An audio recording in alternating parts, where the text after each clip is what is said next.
Welcome to Mod Trio. In this video, this is the part 2 of the conditional statements. The only difference is we are doing this in different pair. Previously in the part 1, our task or what we have done there is we just pair the conditional with the converse statements. Now we have different agenda. In this video lesson, we are going to talk about the negation. So it's not P and not Q. So this is the mathematical symbol, and this should be read as not P implies not Q. So what does it mean? As a review, this is the hypothesis, the assumption, the conclusion as the judgment, and what to follow. Now, what I'm talking about is the conditional versus inverse. And here's the fine print, the concept, the symbolic form, and how we read it. Basically, the inverse of the statement is the negation of the hypothesis and the conclusion itself. So for example, in this example, it rains, the road is wet. So conditional statement goes like this: if it rains, then the road is wet. And its inverse is basically we just add the word not in every statement or in every part of the inverse statement. If it did not rain, then the road is not wet. So that's the idea there. And all throughout the examples are just the opposite of the conditional. That's what inverse all about.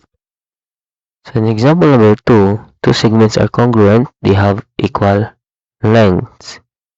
The conditional as it is, if two segments are congruent, then they have equal length.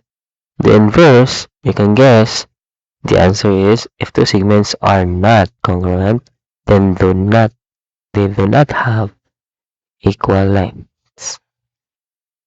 So that's the idea behind that. And we just add the word not or the negation itself in the inverse statements based on the conditional. So the symbol is the same, but there is a negation symbol. In the same way, the equilateral and isosceles term, we just add the not here. So if it is not equilateral, then it is not isosceles.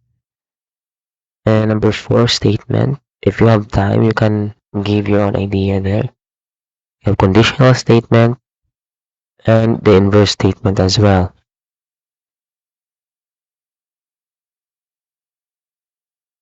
The rectangle has 4 angles. If we put not there, and this should be the inverse. So there is a typographical error there, but nonetheless, I think the inverse, the following are inverse.